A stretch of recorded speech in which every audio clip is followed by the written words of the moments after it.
मैंने भी अपनी बाहों को आर्यन की कमर के चारों ओर कस लिया था, पर जब मुझे ऐसा लगा कि आर्यन आगे भी कुछ करने की कोशिश कर सकता है, तो मैंने उससे धीरे से कहा, आर्यन प्लीज दरवाजा बंद कर दो। मेरी बात सुनकर आर्यन हंसते हुए बोला, इस समय यहाँ कौन आएगा? मैंने धीरे से मुस्कुराते हुए कहा, फिर भी तुम दरवाजा बंद कर लो ना प्लीज। आर्यन ने मुझे छोड़ा और दरवाजा बंद करने चला गया। वापस आकर उसने फिर से मुझे अपने पास खींच लिया, और जैसे वो मुझे अपनी बाहों में भरने लगा, तो मैंने धीरे से कहा, आर्यन लाइट भी बंद कर लो प्लीज। और फिर हेलो दोस्तों, आज की इस रोमांचक कहानी में आप सभी का स्वागत है। काफी देर एक दूसरे में समाये रहने के बाद जब सब कुछ हो गया, तो मैंने तुरंत ही आर्यन को पीछे हटने के लिए कहा। मेरा दिल जोरों से धड़क रहा था और मेरी सांसें भी बेकाबू होती जा रही थीं। मैंने जैसे तैसे खुद को संभाला और आर्यन को मेरे कमरे से बाहर जाने के लिए कहा। वह बिना कुछ कहे सर झुकाकर मेरे कमरे से बाहर चला गया। उसके जाते ही मैं कांपते हुए अपने बिस्तर से उठी और बाथरूम की तरफ चली गई। मेरा मन उलझनों से भर चुका था। मैं यही सोच रही थी कि एक शादीशुदा औरत होते हुए भी मैंने ये क्या कर दिया। एक शादीशुदा औरत होते हुए भी मैंने किसी और के साथ संबंध बना लिए थे, और वो भी मुझसे 10 साल छोटे लड़के से। यह सब सोचते हुए मेरा दिल बहुत जोरों से धड़क रहा था। मैं जैसे तैसे बस खुद को शांत करने की कोशिश कर रही थी। जो हुआ वह नहीं होना चाहिए था, लेकिन अब ऐसी परिस्थिति में मैं और कर भी क्या सकती थी। मैंने बाथरूम में खुद को साफ किया और खुद से एक वादा भी किया कि मैं अब से बहुत ही सतर्क रहूंगी। नहाने के बाद मैंने अपनी साड़ी पहनी, अपने बालों को ठीक किया और अपने बिस्तर पर जाकर लेट गई। पूरे दिन की थकान और उलझनों ने मुझे इस कदर थका दिया था कि मैं कब सो गई मुझे पता ही नहीं चला। रात के करीब 12 बजे हमारे मेनडोर की घंटी बजी। मैं हड़बड़ा कर उठी और घड़ी की तरफ देखा तो घड़ी में 12 बज रहे थे। मैं जल्दी से दरवाजे की ओर बढ़ी और दरवाजा खोलते ही मैंने देखा कि सामने भावना खड़ी है और उसके साथ उसका छोटा बेटा चिराग भी है, जो लगभग 10 साल का था। भावना दीदी हमारी पड़ोसन है जिसे हमारे घरेलू संबंध हैं। मैंने हड़बड़ा कर पूछा, भावना दीदी, आप इतनी रात को यहाँ क्या कर रही हो? सब ठीक तो है ना? भावना दीदी ने जवाब दिया, प्रिया, मेरे पापा की तबीयत बहुत ज्यादा खराब हो गई है। हमें अभी अभी खबर मिली है और हम तुरंत ही वहां जा रहे हैं। क्या तुम 2-3 दिनों के लिए चिराग को अपने साथ रख सकती हो? ये तुम्हें बिल्कुल भी तंग नहीं करेगा और हम जल्दी ही वापस लौट आएंगे। मैंने तुरंत कहा, कोई बात नहीं दीदी, यह भी तो आपका ही घर है। आप बेफिक्र होकर जाओ और चिराग की बिल्कुल भी चिंता मत करो। मैं इसका पूरा ध्यान रखूंगी। भावना दीदी ने चिराग को मेरे पास ही छोड़ दिया और जल्दबाजी में चली गई। मैंने दरवाजा बंद कर लिया और चिराग को लेकर अंदर आ गई। मैंने चिराग के लिए टीवी ऑन कर दिया और उससे पूछा, चिराग क्या तुमने खाना खाया है? वो बोला, नहीं आंटी, अभी नहीं खाया है। मैंने मुस्कुराते हुए कहा, अच्छा तुम तब तक टीवी देखो, मैं अभी तुम्हारे लिए खाना लेकर आती हूँ। मैंने खाना गर्म करके टेबल पर रख दिया और चिराग को खाना परोस दिया। चिराग खाना खाने लगा और मैं भी उसके पास वाली कुर्सी पर बैठ गई। आर्यन ने अभी तक खाना नहीं खाया था और मैं खुद उसे बुलाने नहीं जाना चाहती थी। मुझे पता था मैं उससे आंखें भी नहीं मिला पाऊंगी। मैं यही सोच रही थी कि जो कुछ भी हुआ उसमें किसकी गलती थी, मेरी गलती थी या फिर आर्यन की गलती थी। कुछ देर बाद मैंने आर्यन के कदमों की आहट सुनी और उसके कदमों की आहट सुनकर मैं अपने विचारों से बाहर आ गई। मैंने बिना उसकी ओर देखे उससे कहा, आर्यन तुम भी खाना खा लो, मैंने खाना गर्म कर दिया है। वो मेरे बगल वाली कुर्सी पर ही बैठ गया और चुपचाप खाना खाने लगा। मैं भी खाना खा रही थी, लेकिन मेरी नजरें बार बार आर्यन की तरफ जा रही थीं। मैं यही सोचती रही कि एक शादीशुदा औरत होते हुए भी मैंने ये क्या कर दिया।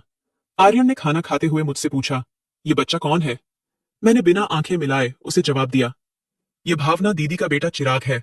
उनके पापा की तबीयत अचानक बहुत खराब हो गई है, इसलिए वो उनके पास गई हैं और चिराग को हमारे पास छोड़ गई हैं। इसके बाद हम दोनों के बीच कोई बात नहीं हुई और आर्यन खाना खाकर अपने कमरे में चला गया। मैंने सारे बर्तन उठाए और किचन में रख दिए, फिर चिराग को लेकर अपने कमरे में चली गई और दरवाजा अंदर से बंद कर लिया। मैंने चिराग को अपने साथ ही लिटा लिया, क्योंकि वो एक छोटा सा बच्चा ही तो है। अगर मैं उसको अलग लिटाती तो शायद रात में उसको डर लगने लगता। चिराग मेरे बेड पर ही लेटा था और जल्दी सो भी गया, लेकिन मैं जाग रही थी। शाम की थोड़ी देर की नींद के कारण अब मुझे नींद नहीं आ रही थी। आज का दिन मेरी जिंदगी में एक नया मोड़ ले आया था। मेरे दिल और दिमाग के बीच लड़ाई चल रही थी। दिल कह रहा था कि आज जो भी हुआ है वह सही हुआ है, जबकि दिमाग इसे गलत ठहरा रहा था। मेरा दिल तो यही भी कह रहा था कि एक शादीशुदा औरत होते हुए भी मैं एक अधूरी सी जिंदगी जी रही थी, और अगर किस्मत ने मेरे लिए कोई रास्ता खोला तो इसमें क्या बुराई है। मैं अपने इन्हीं ख्यालों में खोई हुई थी कि अचानक से मेरे कमरे के दरवाजे पर दस्तक हुई। घर में मेरे और चिराग के अलावा सिर्फ आर्यन ही था, तो इसका मतलब दस्तक देने वाला आर्यन ही हो सकता था। मेरा दिल फिर से तेजी से धड़कने लगा था। मैंने चुपचाप लेटे रहने की कोशिश की, लेकिन दस्तक फिर से हुई। मैं यही सोच रही थी कि कहीं चिराग जाग न जाए, और यही सोचकर मैंने धीरे से उठकर दरवाजा खोल दिया। सामने आर्यन को देखकर मैं थोड़ा सा चौंक गई और उससे पूछा, अब क्या है, तुम यहाँ क्यों आए हो? आर्यन ने धीमी आवाज में मुझसे पूछा, क्या मैं अंदर आ सकता हूँ? मैंने कहा, नहीं, बिल्कुल भी नहीं, तुम जाओ यहां से। और इतना कहकर मैंने दरवाजा बंद कर दिया। मेरी सांसें तेज रही थीं और मेरे दिमाग में कई सवाल उठ रहे थे। मैं सोचने लगी कि ये अंदर क्यों आना चाहता है? क्या वो फिर से मेरे साथ कुछ गलत करना चाहता है? नहीं, ऐसा नहीं हो सकता। चिराग भी तो मेरे कमरे में है, और एक बार जो गलती मुझसे हो गई वो मैं दोबारा नहीं दोहराऊंगी। अब ऐसा कभी भी नहीं होगा। लेकिन तभी मेरे दिल के कोने से एक आवाज आई, तो क्या हुआ अगर ऐसा हो भी गया? आखिरकार सबकी जिंदगी में ऐसे मौके आते हैं। अब जब एक बार सब कुछ हो ही चुका है, तो अगर दोबारा भी हो जाए तो क्या फर्क पड़ जाएगा? पिछले कई सालों से तुमने अपने आप को रोक कर रखा है, और अब जब मौका मिला है तो इसे गंवाना ठीक नहीं है। जिंदगी ऐसे मौके बार बार नहीं देती। मैं बिस्तर पर बैठी इन्हीं ख्यालों में डूब चुकी थी कि अगर मौका मिला है तो क्या इसे छोड़ देना चाहिए? आर्यन तो अभी जवान है, उसकी जिंदगी में तो ऐसे मौके और भी आएंगे, लेकिन मेरे लिए, मेरे पास तो बस यह एक ही मौका है। क्या मुझे अपनी जिंदगी जीने का हक नहीं है? मैं इन्हीं विचारों में उलझी हुई थी। मेरे दिल और दिमाग के बीच जंग हो रही थी। आखिरकार मेरे मन की आवाज ने मेरे दिल की आवाज पर जीत हासिल कर ली।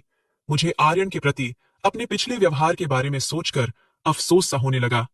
मैंने उसे बहुत ही गुस्से से अपने कमरे से भगाया था, और इस बात का मुझे बहुत ही दुख हो रहा था। मैं मुस्कुराते हुए अपने बिस्तर से उठी और अलमारी में से एक आकर्षक लाल रंग का जोड़ा निकालकर पहनने का विचार किया, और फिर बाथरूम में जाकर कपड़े बदल दिए। कपड़े बदलने के बाद मैं अपने कमरे में आई, और कमरे में आकर मैंने अपना हल्का फुल्का सा मेकअप कर लिया। मैंने अपना लाल रंग वाला जूड़ा पहन लिया था और ऊंची हील वाली सैंडल भी पहन ली थी। मैं बहुत ही सुंदर लग रही थी, और मैं यह सोचकर मुस्कुरा रही थी कि अगर आर्यन मुझसे नाराज भी हो गया होगा तो वो मुझे इस तरह देखकर बहुत ही खुश हो जाएगा। मैंने देख लिया था कि चिराग गहरी नींद में सो रहा है। मैंने धीरे से अपने कमरे की लाइट बंद कर दी और दरवाजा बंद करके सीढ़ियों से ऊपर चली आई। मेरा दिल जोर जोर से धड़क रहा था।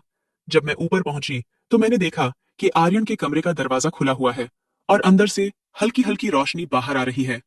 जब मैंने अंदर जाकर देखा तो आर्यन वहां नहीं था। तब तक मुझे पीछे से किसी के कदमों की आहट सुनाई दी। जब मैंने मुड़कर देखा तो वहां आर्यन खड़ा था। जब आर्यन मेरे करीब आया तो मैंने झिझकते हुए पूछा, तुम अभी तक सोए क्यों नहीं? आर्यन ने आगे बढ़कर मेरे एक हाथ को अपने हाथ में थाम लिया। उसकी नजदीकी से मेरे दिल की धड़कनें और तेज हो गई थीं। आर्यन ने मुस्कुराते हुए कहा, मुझे यकीन था कि आप मेरे पास जरूर आओगी। और इतना कहकर उसने मुझे अपनी तरफ खींच लिया। मैं बिना किसी प्रतिरोध के उसके पास चली आई। आर्यन ने मुझे अपनी बाहों में भर लिया था, और उसकी इन नजदीकियों से मुझे एक अजीब सा सुकून महसूस हो रहा था। मैंने आर्यन के सीने में अपना चेहरा छुपा लिया और धीरे से बोली, आर्यन, मुझे बहुत डर लग रहा है। मेरी यह बात सुनकर आर्यन ने मुझे और भी ज्यादा प्यार से अपनी बाहों में कस लिया और पूछा, डर किस बात का लग रहा है? मुझे उसकी बाहों में बहुत असहज महसूस हो रहा था, लेकिन एक अजीब सा आकर्षण भी महसूस हो रहा था। मैंने धीरे से कहा, कोई हमें देख ना ले। आर्यन ने भी धीरे से कहा, यहां है ही कौन जो हमें देखेगा? आर्यन ने मुझे अपनी बाहों में कस लिया, लेकिन मैंने हिम्मत जताकर कहा, आर्यन, अभी नहीं, यहां नहीं। आर्यन मेरे संकेत को समझ गया और वो मेरा हाथ थामकर मुझे अपने कमरे की ओर ले गया। जब मैं कमरे में पहुंची तो मेरी धड़कन और तेज हो गई। कमरे में पहुंचते ही आर्यन ने लाइट जलाई और फिर धीरे से मुझे अपनी बाहों में भर लिया। मैंने अपनी पीठ को अर्जुन के सीने से सटा दिया। हालांकि मैं अभी भी थोड़ा सा घबराई हुई थी, लेकिन आर्यन के सीने से लगकर मुझे थोड़ा सा सुकून मिल रहा था। उसने धीरे से मेरी गर्दन पर अपना सिर रख दिया, जिससे मेरा दिल जोरों से धड़कने लगा। आर्यन ने अपनी प्यारी आवाज में कहा, आज तो आपका हुस्न कुछ खास ही लग रहा है। आर्यन के होंठ मेरी गर्दन पर, और उसका एक हाथ धीरे धीरे मेरी कमर के आसपास घूम रहा था। उसकी इस नजदीकी का एहसास मुझे पागल कर रहा था, लेकिन मैं खुद को काबू करने की कोशिश कर रही थी। मैंने यह सब पहले कभी भी महसूस नहीं किया था। आर्यन ने मुझे चूमते हुए कहा, आपकी खूबसूरती ने तो मुझे घायल ही कर दिया है। फिर उसने अपने हाथ में पकड़े हुए ग्लास को मेरे होठों के पास ले जाकर कहा, इसमें जो भी है वो थोड़ा सा पी लो। मैंने उससे मना करते हुए कहा, नहीं आर्यन, मैंने पहले कभी भी नहीं पी है। और यह कहकर मैंने ग्लास को अपने होठों से दूर कर दिया। उसकी मीठी बातें से मेरी सारी हिचकिचाहट दूर हो गई, और आर्यन ने जैसे ही ग्लास को फिर से मेरे होठों के पास लाया तो मैंने कुछ घूंट ले लिए। शुरुआत में मुझे उसका स्वाद थोड़ा कड़वा सा लगा, लेकिन कुछ और घूंट पीने के बाद इसका स्वाद मुझे अच्छा लगने लगा था। इस दौरान आर्यन एक हाथ से मेरे कंधे को हल्के से छूते हुए धीरे धीरे ग्लास में मौजूद सारी शराब मुझे पिलाता रहा।